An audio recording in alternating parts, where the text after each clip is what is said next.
Hey guys, so welcome back to the channel like always, and right now I'm going to talk to you about a phone that I'm personally using. This is the OnePlus 12R.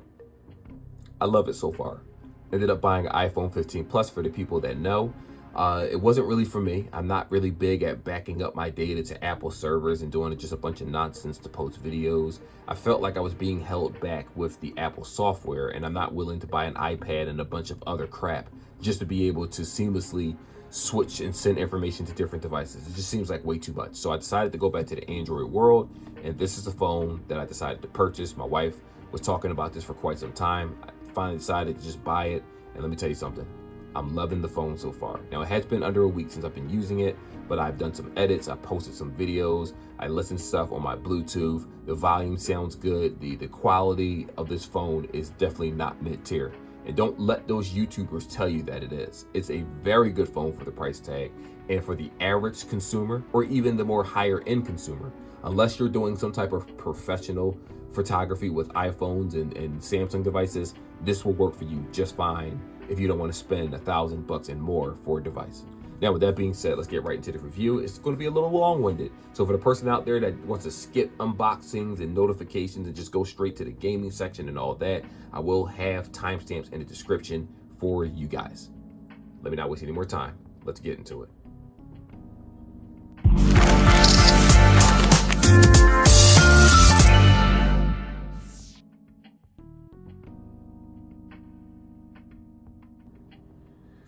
So guys, let's talk a little specifications. But before I do that, let me just appreciate the design that you see right here. Now, I do want you to know that I do have a tempered glass on the front and on the back of the phone. That's kind of why you see this little circle right here. I didn't put it on correctly, but that's cool. I ordered another one that actually is black, is going to cover all this. So I can't wait for that to come in the mail. But if you look at the bottom of this phone, this is where your SIM cards are going to go. Just so you know, it does have eSIM. Now, you do have an option for 2 SIM cards also. I'm currently using a SIM card. I'm Metro by T-Mobile, so I had to call it in, or I had to basically go into the website and activate the phone myself, and then I was good to go. And they do allow you to insure the phone if you're Metro by T-Mobile. I can't say for other prepaid carriers because I'm not with them. But anyhow, you have the volume rockers on the right-hand side, and then you have your lock button also on the right. This is a signature for most Android devices. I kind of don't like this. Most OnePluses used to have the volume rocker on the left, but it's okay. I don't mind. You made a minor change. It's a $500 phone. It still works very well, so no complaints.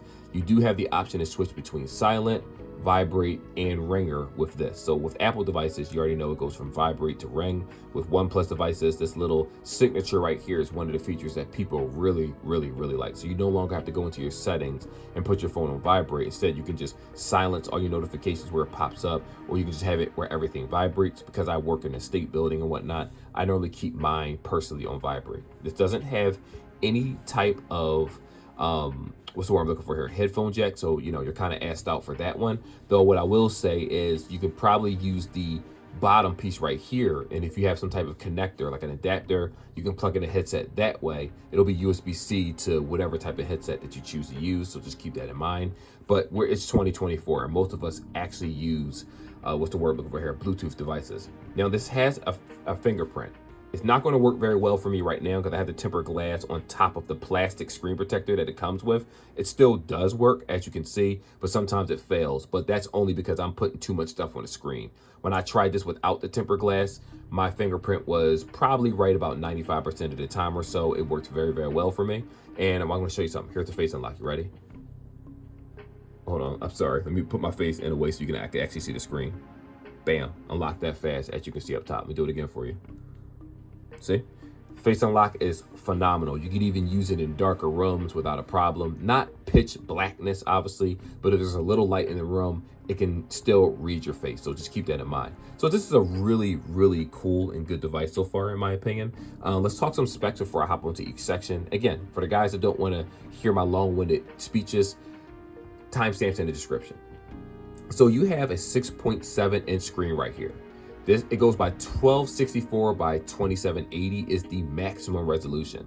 Though when you first turn the phone on and you hit the settings right here, it says display, you have the option of switching it. Right here is the screen resolution. It's normally on 2376 by 1080 is the normal. I left that alone. You can switch it between high. You also can have more detailed backgrounds. You can have this where it says image sharpener, video color boost, and many different things right here. You can even have it where native tone display, where it's more like a yellowish tone that's easier for the eyes. I turn it off because I like it as is. And for me, always turn off auto brightness if you're one of those people where you don't want your brightness to constantly fluctuate when you go indoors and outdoors. That affects some people's eyes. It doesn't affect me, but the screen has been phenomenal so far. And I have no reason to keep this to the max brightness. As you can see, it's really unnecessary. This screen is phenomenal. It's sharp, it works well. It's actually an LTPO4 AMOLED screen according to the website.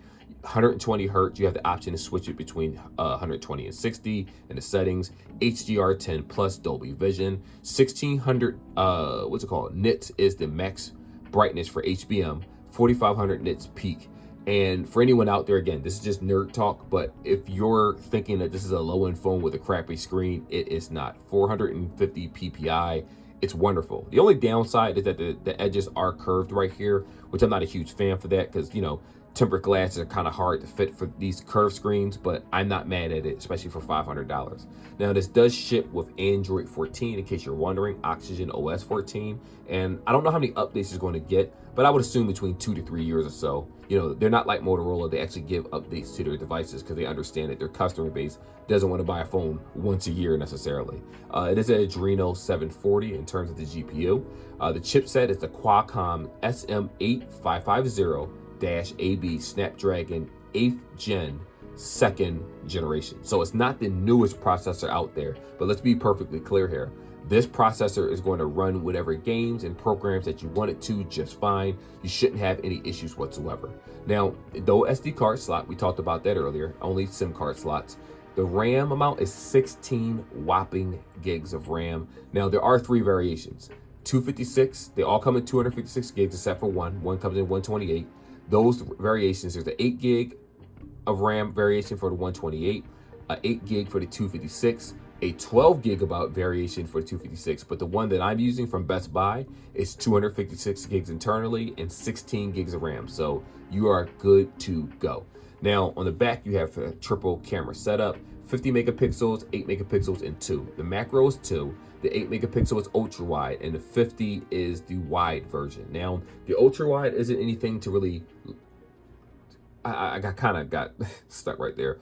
It's nothing to write home about. It's just a decent camera. It definitely performs better than a lot, 99% of the more mid-tier cameras. It's not going to outperform the Pixel. It's not going to outperform your iPhone, but it's not going to make your photos look so lackluster, like it doesn't look like a professional camera. It is pretty good. Now, here's the bad side. The front camera, on the other hand, is actually 16 megapixels, and you does have HDR panorama, but unfortunately, the highest it goes is 1080p by 30 frames. I wish it was 60. Unfortunately, it's not. It's not that big of a deal. Look, it says your subscription is on hold. Let me get that out of here. But anyway, I was debating if I'm keeping Amazon, what is it called? HBO Max or not, or switching over to Netflix for the Cat Williams special. Now let's get back to this. You can record 4K videos in 60 frames. You can also record full HD in 60 frames, which I'm going to show you guys exactly how that looks. The only reason I'm not going to show you the main shooter camera is because, listen, if you take a video and then you pause a part of the video and then press a screenshot or whatever it is, that's the same thing as taking a picture of the camera. So for me, I normally just do everything in video, and then I come back and then just take screenshots of parts of the camera that I want so that I have the full memory, a still, and also a video. So just kind of keep that in mind. To each their own. Again, speakers aren't bad. They're stereo speakers. I will show you that section in a moment. But, you know, it's not the best speakers in the game, but I still would like to say that it sounds very, very good. And again, we already talked about the fingerprint. The charging, you already know, 5500 mAh battery for those that don't know. So it is bigger than the industry standard. Motorola normally does 5,000 or so, but it's nice to know that they decided to go for a bigger battery in this phone. But they probably did that because there's no wireless charging. And again, that's going to be disappointing to a lot of people, but you do have 100 wired charging, 0 to 100 in 26 seconds. Sorry, 26 seconds. 26 minutes. I'm sorry, I got too many people excited with that bad information. 26 minutes will get you from 0 to 100 if you're not actively using the phone. If you're using the phone, obviously your charging speed is going to vary. I've tried using this phone while updating a YouTube video, and it was more like it felt like I was charging an iPhone more so the charging did substantially go slower, but it still works very well. And again, how many people are going to upload videos while keeping their phone on the charger, while watching YouTube videos and doing all this stuff? I'm one of those people where I abuse phones, but for the average user, you'll be perfectly fine. Now, this is Bluetooth 5.3.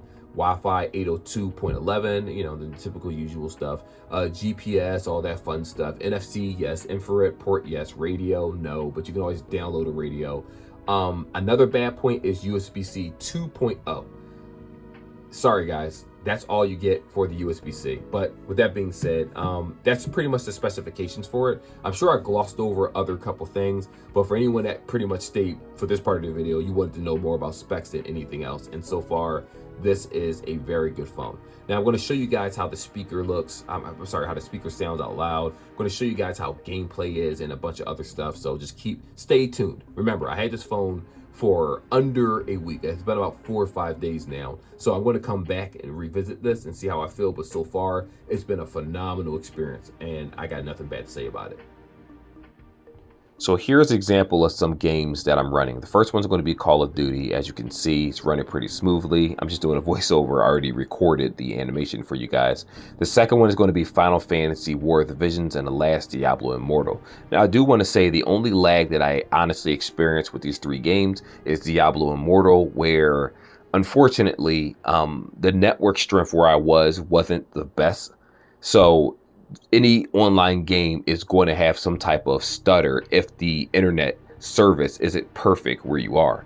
Now, when it comes to the actual game running and the smoothness of the graphics, I've checked more than 3 games and they ran very, very well. So that's why I say when you look at this particular device, on paper, you can say that it's a mid-tier device, but in actual usage, I don't even think that it's mid-tier even on paper. It still would be considered high-end if you compare it to like a S23 FE, or if you compare it to a regular S23, things like that. It runs very, very well. I'm sure the benchmark score for this phone is very good, but as you can see, playing high-intensive games should not be an issue for anyone using the device, and I just wanted to give you a little footage of that. So with that being said, just watch the whole section if you want to see each one, or just skip on to the next section. Your choice, guys.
So guys, this right here is full HD 60 frames for the OnePlus 12R. Now, I said this before at the beginning of the video where people say that this is a low-end phone or it's mid-tier. That's not the case.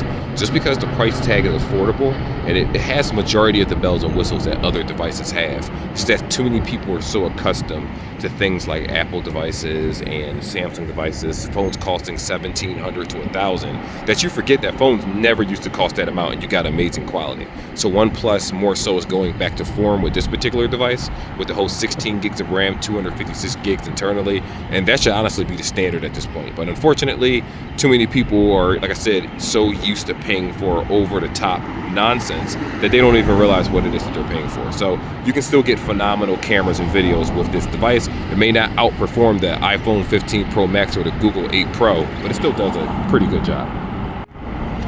So this one right here is 4K 60 frames. Now, you may not notice a huge difference from me actually converting this video and posting it like this, but in different lighting, let's say lower lighting, if it's more so in the afternoon or evening, you'll see that the cameras really shine a whole lot better. And I figured it was a good idea to record this in the same exact area that I recorded the other video, the other 4K video, just to give you an idea of how smooth this actually is. Now, I do want to say that I'm using earbuds right now, so if I sound a little muffled, it is what it is. It's a lot of traffic, but I figured, hey, let's give you some real actual footage of real photos and videos rather than those still photos that you normally see in other people's videos where, you know, you want to see it in real time and see how it performs. So let's talk about the quality of sound for these speakers. Now, I know there are people out there that are probably wondering how loud this can actually get. So what I'm going to do is play a song for you guys, something that's YouTube friendly, that they won't copyright my video. Here we go. It's called Warzone.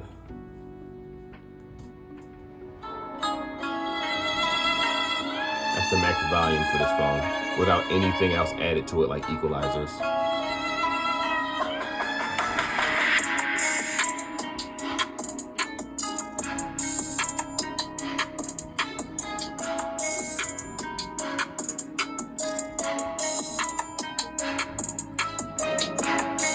Y'all can hear that.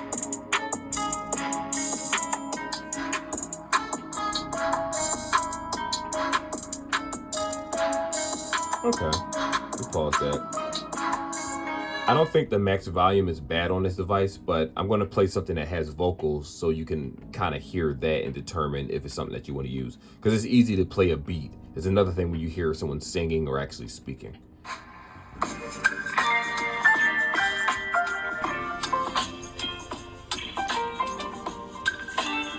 Skip forward a little bit.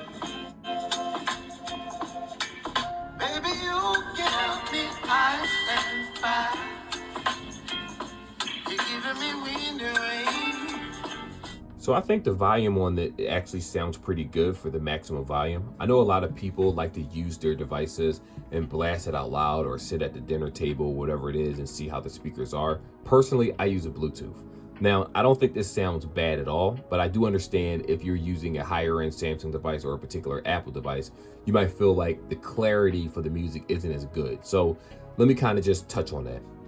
I do notice that it sounds kind of cloudy a little bit, depending on what it is that you play.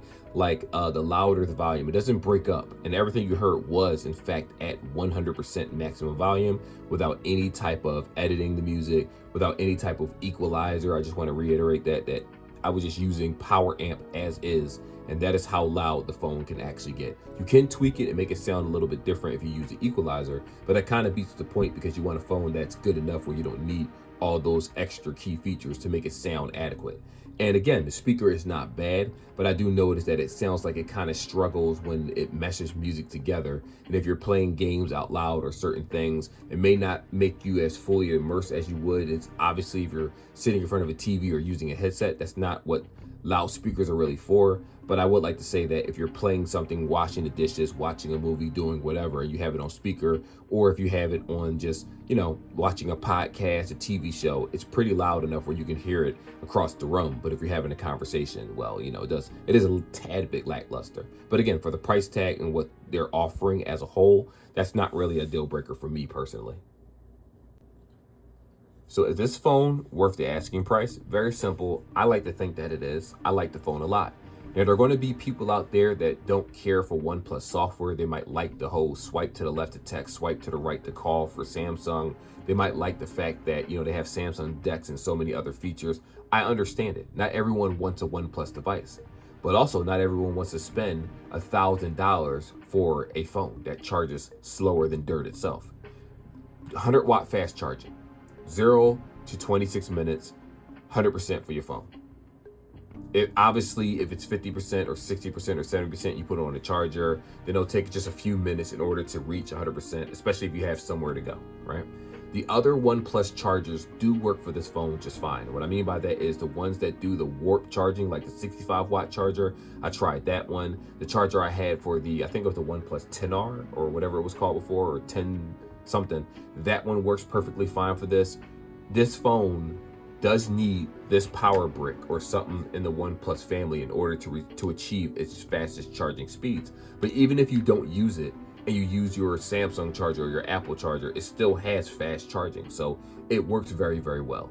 The cameras are very good for the asking price, and it still rivals some of the better brands. Obviously, when you put it to a stress test, you can definitely tell which ones are better, but let's not count this out like it's a bad device. You have the 5500 battery. You have the extra sharp screen. You still can record in 4K 60 frames with the front camera, full HD 60 frames. The only downside is the front camera only does 30 frames, but again, it's not life or death. You're saving tons of money. You may not have wireless charging, but your phone charges so fast, what wireless charging is faster than this to begin with. So there are some setbacks to having the device, but there also are some major upgrades. For instance, the A55 or the Samsung A54. If you compare this to the Moto G Stylus, which is normally 2024, which is normally $399. When you compare this to other phones in its class, does this outperform it? 9 times out of 10, the answer is going to be yes. You have a premium looking phone. It's a premium feeling phone. It looks good. It smells good. They really took the time to finally make something that's actually worth the asking price. For a while, OnePlus, in my opinion, lost itself when it decided to try to go flagship without including wireless charging and so many other features. And it's like, no one's going to pay $1,000 for this when you can get an S24 or something else in the same price tag, especially from a company that you might feel like it's a little bit more reputable. You know what I mean? Like, if this was $1,000 versus an iPhone, this isn't going to sell. But because it's $500, man, pick yourself up one. You won't be disappointed. That's all I can say. I love it. I'm using it for my daily driver. I don't know if you guys notice it, but a couple of my YouTube videos actually have this camera. I never said which one it was. It's one of the more recent ones. And again, I have nothing bad to say about it. It even does a pretty good job of focusing on certain products, much better than the iPhone. And guess what? I'm recording on the iPhone 15 Plus right now. So that's why I said, in low lighting and depending on your situation, a phone can work for you if you know how to use the phone. Anyway, I'll leave the video at that. Like and subscribe like always. See you guys in the next video.